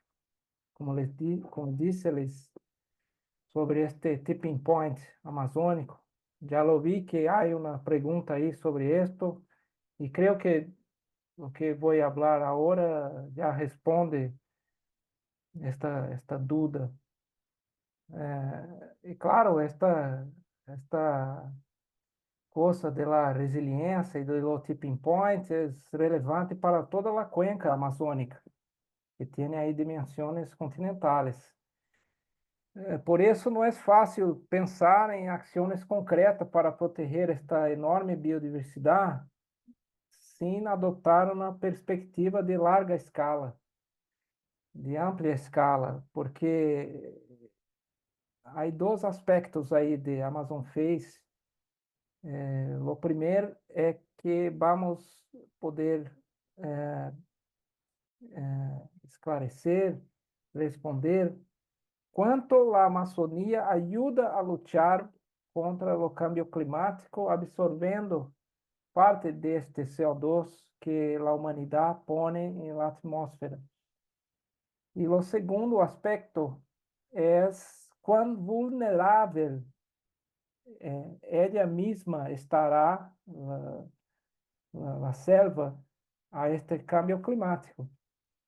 Porque se não há esta coisa de lo efecto de fertilização por CO2, a modelagem nos diz que os bosques vão estar mais vulneráveis ao câmbio climático. Então, lutar contra o câmbio climático não é algo que só os países amazônicos por si solos podem resolver. Por lo tanto, é importante ressaltar esta responsabilidade global sobre a biodiversidade da região, especialmente a Amazônia, por conta desta história do tipping point. No início, falei do bosque atlântico, a Mata Atlântica, como um hotspot de biodiversidade, pero a Amazônia é a única região de bosques tropicais que é considerada tipping element, não sei como traduzi-lo, tipping Como un element elemento que puede, que pode cambiar-se de pronto, em vista desta hipótese do ponto de inflexão, este tipping point. Então, claro, temos que detener a deforestação, a degradação e outras coisas que podemos resolver localmente, pero lo que queria deixar claro aqui é que a selva amazônica seguiria sendo suscetível ao câmbio climático, mesmo se resolvemos esta coisa de deforestação, degradação, porque esta coisa de câmbio climático se passa através da atmosfera. Por exemplo, perguntaram no chat como resolver esta coisa de tipping point. Não há solução, porque é tão grande escala e vai afetar a biodiversidade em tão grande escala. Mas para terminar, cumpre dizer-lhes um exemplo muito simbólico de alguém de um banco internacional nos sugeriu. No necesito hablar el nombre y también los bancos que sugirió que jugásemos fósforo, fertilizásemos de fósforo los solos por toda el Amazonas, por toda la Amazonía, para hacerla más resiliente. Esto no es práctico, es impráctico desde el punto de vista logístico y financiero, además que sería un desastre ambiental, a eutrofización de masas de agua, en la región. Así que lo siento, todavía es difícil hablar de estrategias concretas para daños causados por el cambio climático que se mueven en tan amplia escala en la región. Entonces tenemos que pensar, creo que el experimento va a dejar más claro el papel de Amazonía frente al cambio climático, pero nos sentimos sin poder de resolver esa cosa de tan grande escala y creo que el experimento deja a los países del mundo afuera de la Amazonía la importancia de cortar las emisiones de gases de efecto estufa. Gracias, Laura. Muchas gracias, David. Sí, es complicado hablar de acciones concretas cuando pensamos en cambio climático, pero pues así como Sergio decía al principio que es importante entender la diversidad biológica, también es entender la fisiología de áreas tan grandes como la Amazonía para saber cómo podemos protegerla. Em, y también es interesante medir de forma específica este efecto de fertilización del CO2 que me parece muy interesante porque han salido muchos estudios, o pues yo vi un par de estudios que hablaban de esto de la fertilización del CO2 y realmente qué tanto se ha probado que ese sea un efecto, pues claro, entonces por eso esta investigación es importante para entender cómo va a reaccionar la Amazonía ante estos cambios. Y ya para nuestra última pregunta, le doy la palabra otra vez a Fernando para que nos cuente cómo cree que se pueden crear proyectos urbanísticos que simultáneamente consideren la biodiversidad y la inclusión social. Le doy la palabra, Fernando. Muy bien, que me vuelvan a colocar por favor, el que me estaba haciendo el favor de ponerla, de presentar, hacer la presentación.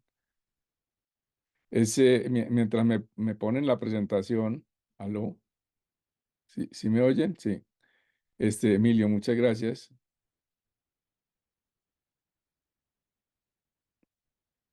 Muchísimas gracias. Hay una, pásala por favor, sí, pásala. Eso, mira, aquí hay una, no, el anterior.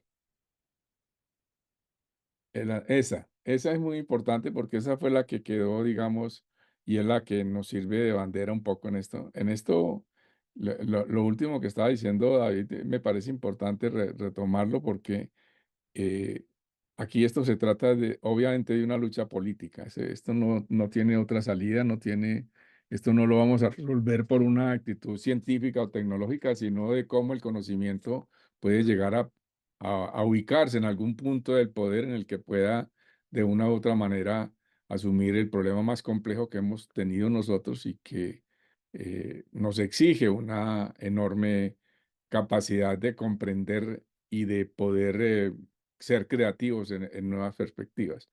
Y entonces, en ese sentido, esto me parece muy importante aquí porque, miren, este es un poco el sustrato que les mencioné en la fotografía anterior, y este es un elemento que me ha servido a mí mucho para algunos planteamientos que he hecho con el campus de la universidad y con la ciudad en Bogotá, algunos proyectos que hemos hecho.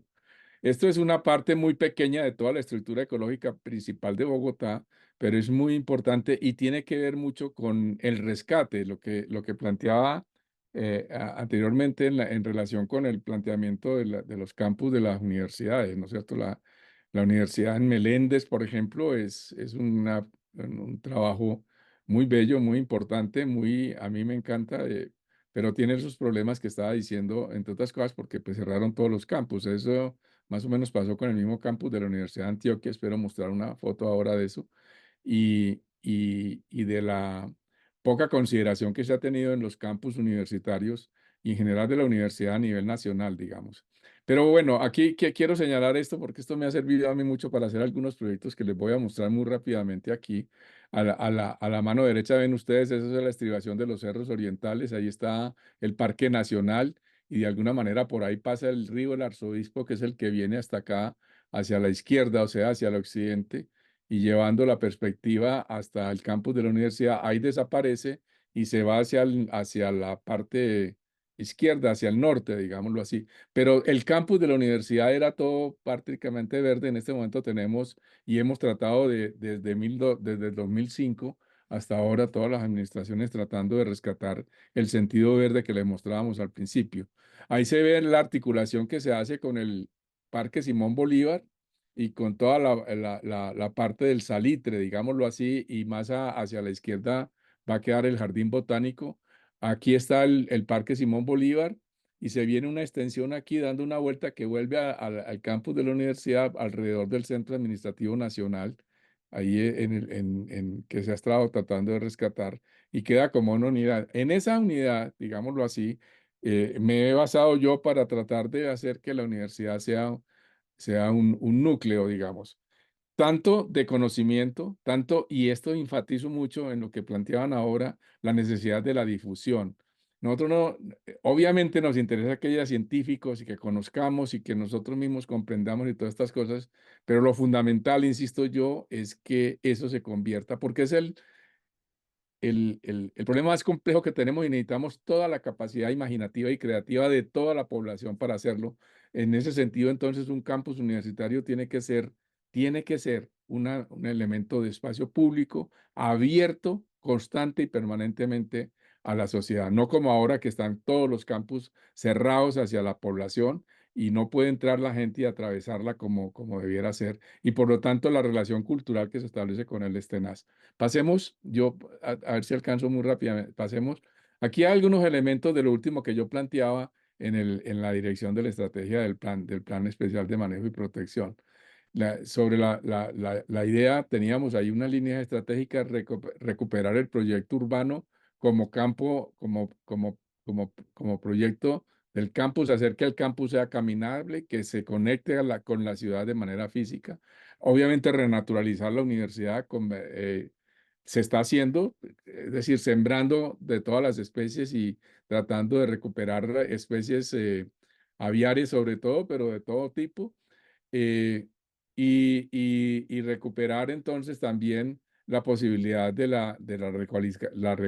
la recualificación del espacio central del campus, que se me olvidó decirles, pero es un elemento central de la composición del mismo. Pasemos rápidamente que para mostrar las cosas, este es uno de los últimos planteamientos que hemos hecho, tratando de que el centro del campus de la universidad permanezca como un referente de reunión, no solamente de la gente de la universidad, sino de afuera, y aquí rescatando los dos arcos que ustedes ven aquí abiertos directamente a la ciudad. Sigamos, esto es como un referente para cualquier proyecto.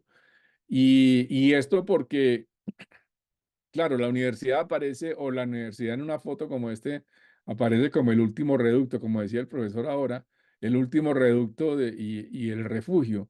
Pero se trata de salir de ahí, digamos, a través del proyecto urbanístico. En esto los urbanistas tenemos que a tomar conciencia, no solamente con la naturaleza, sino con la misma profesión, hacerla mucho más humana, mucho más ciudadana, digámoslo así. Pasemos enseguida y en eso articularlo con la urbanística, con la ciudad. Aquí tenemos la ciudad universitaria como un bosque científico y cultural. Pasemos. Ese es el campus que es una de las últimas maquetas que hice. Este fue uno de los proyectos que hice yo en el 2012, tratando de juntar el campus de la universidad con el hospital que queda hacia la parte izquierda por fuera del campus de la universidad, el último extremo de esa avenida. Hicimos un proyecto ahí. Hacia acá está la rectoría en este campus, hacia el otro lado, exactamente ahí. Y aquí hacíamos esta esquina noroccidental donde está en este momento la hemeroteca para tratar de construir allí el reducto, digamos, más ambiental y más comprometido, porque ahí estaría el Parque Científico y Tecnológico de la universidad. Lo hacíamos en esa esquina, manteniendo toda la estructura urbanística del campus y todo el sentido verde, digámoslo así, para que la universidad saliera hacia la ciudad y hacer un parque, el parque del saber y el ciudadano que llamábamos, que da hacia la 26, para que entrara por el campus de la universidad desde una perspectiva ambiental. Eso fue en el 2009, en el 2012, perdón. Sigamos, ahí hay otros elementos ya saliéndonos de la universidad. La universidad, el campus de la universidad está en un sitio que le permite jugar un papel muy importante con el parque Simón Bolívar, que está allá un poquitico arriba donde están las flechas, exacto, y que pase directamente hacia acá, hacia el rescate que se hacía del río Fucha, así en la parte del sur, en el otro lado, y hacer entonces una perspectiva que acabe con esa vergüenza de llamar el norte y el sur de Bogotá, que no son cuestiones geográficas, sino que son netamente clasistas y demás, digamos. Ese sería el campus de la universidad lo que generaría esto. Hicimos también un proyecto para la operación estratégica Anillo de Innovación, que llamaron a la universidad para hacerlo y a mí la vicerrectora me encargó de hacer ese proyecto. Hicimos un proyecto de operación estratégica Anillo de Innovación rescatando el río San Francisco y creando el Parque Ciudadano del Agua para poder hacer que ese elemento que vimos anteriormente se pudiera plantear y se articulara con el campus de la universidad, con el Parque Científico y Tecnológico, a través de la calle esta que une con Corferia, digámoslo así. Y haciendo potente entonces, ahí se va creando ya un esquema, como ustedes pueden ver, los cerros, el arzobispo, el campus de la universidad, el parque científico, el metropolitano del Simón Bolívar, y hacia el sur, para buscar el río, hacia el río Fucha, el rescate de todo este sector donde estaban las petroleras y demás, que es un sitio que estamos peleándole con toda la urbanística tradicional que quiere apoderarse de eso, y nosotros desde la universidad lo que estamos planteando es una operación estratégica en la cual todo el sistema de innovación pueda quedar planteado. Sigamos, por favor, que creo que se me está acabando el tiempo. Esta ya es la forma como se va articulando a procesos de bicicletas, de cuestiones ambientales, de caminar, de proyectos de la ciudad y cómo se pueden articular con el campus de la universidad. O sea, la perspectiva es hacer del campus de la universidad un área muy potente de proyectación de la ciudad. Sigamos, por favor, pasemos a la próxima. Aló. Sí, aquí se ve bueno, estos ya son, los urbanistas nos gusta hacer este tipo de perspectivas, pero se ve claramente lo que le estaba planteando yo a ustedes, ¿no es cierto? Como, o sea, el rescate no es de nosotros los urbanistas del campus, sino el rescate de la ciudad del campus como un generador de referentes ambientales, de referentes de conocimiento, de referentes de cultura, de referentes de participación. Ese es un elemento que tiene que asumir el conjunto de la universidad, no solamente de los urbanistas ni de los científicos, que obviamente tenemos que jugar un papel fundamental en eso, pero se puede. Ahí esto es una perspectiva que la hicimos nosotros, es la última condensación de lo que yo le he planteado a la universidad, pero que ustedes ven es perfectamente factible y se trata simplemente de una perspectiva de construir la capacidad política de imaginación de la ciudad. Sigamos muy rápidamente. Esta es otra visión de la misma perspectiva, digamos, es la construcción que hemos hecho con eso. Y el campus de la universidad queda perfectamente articulado. Ya se ve el aeropuerto, acá está el centro. El campus de la universidad está en todo el centro urbanístico de la ciudad y que puede articular la perspectiva. Y a mí se me hace que sería una cuestión maravillosa. Lo que ustedes ven aquí es la avenida que va hacia el sur, anterior del techo y todo esto, pero esto es toda una perspectiva, digamos, de un nodo, a mi juicio, de lo que podría ser una apuesta por la ciudad absolutamente sostenible, sustentable, relacionada con el conocimiento y rescatado como patrimonio cultural histórico de la ciudad. Sigamos. Bueno, esto aquí es rescatando también el sentido que le da lo que hemos llamado en este momento lo último, la misión de sabios de la ciudad. Sigamos, que me quedan tal vez dos muy rápidas. Bueno, esta es la última, no, pero la otra. Sigamos, mucha. Esto es lo que les quería mostrar porque me picaron con lo del campus de la Universidad del Valle. El campus de la Universidad del Valle fue muy importante o es muy importante. A mí me encanta, me parece muy bello. Es una lástima que esté cerrado, pero me parece que puede servir y ser rescatable ese sector de Cali, la cuestión cercana al río Pance y todo esto crea una situación de circunstancias tremendas. Aquí están, esta es una perspectiva de Medellín. Lo que ustedes ven en el centro es el río Medellín. El campus de la Universidad Nacional está aquí a la izquierda. El campus está pegado al cerro El Volador, que está aquí en esta parte, ¿no es cierto? Este campus lo inauguramos en el 72, aun cuando el terreno pertenecía a la Facultad de Agronomía desde siempre. Y al frente ustedes alcanzan a ver el campus de la Universidad de Antioquia, que también se hizo en los años 60 y que está en este momento, ha sido capaz de articular el jardín botánico, eh, eh, este centro de extensión de ciencia, ¿cómo es que se llama? Bueno, en fin, una cosa muy importante que tiene Bogotá es Medellín y que está en todo el Explora, sí, muchas gracias. Entonces es lo que fue antes el bosque, el jardín botánico, eh, para mostrar que sí hay posibilidades también, que me parece es un residuo que tiene Bogotá, Medellín, y que articulado con el campus de la Universidad Nacional, hacen una perspectiva en todo el centro del Valle de Aburrá. Bueno, con esto termino. Yo quería que ustedes vieran estas propuestas. Laura, entonces te devuelvo la palabra. Muchas gracias, Fernando. Uf, súper interesante. Ojalá tuviéramos más tiempo porque todas esas ideas de, de cómo conectar la ciudad me parecen súper chéveres. Em, bueno, muchas gracias a todos nuestros panelistas. Quería darles un pequeño resumen y decir que todo lo interesante que aprendimos hoy. Fernando, por ejemplo, nos dio información muy importante del contexto histórico de los campus universitarios en Colombia y el impacto que estos tienen en la vida y en la sociedad y cómo construyen a la ciudad alrededor de ellos. Y nos dio ideas muy innovativas de la importancia de crear campus verdes y campus más humanos que mezclen la vida diaria de la ciudad con la vida universitaria también.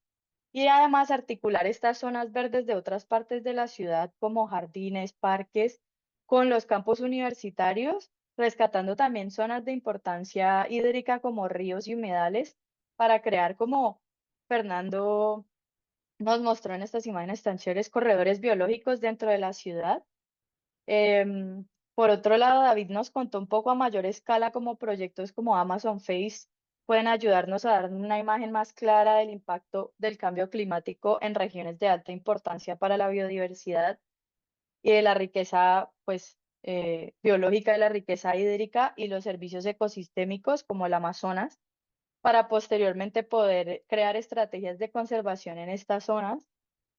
Em, Y Sergio nos contó un poco de la importancia de involucrar a las comunidades en el cuidado y desarrollo ambiental de los campus universitarios.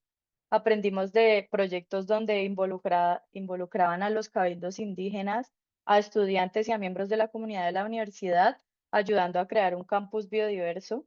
Y también me parece importante resaltar el concepto de biocultura que nos dio, que me pareció muy interesante.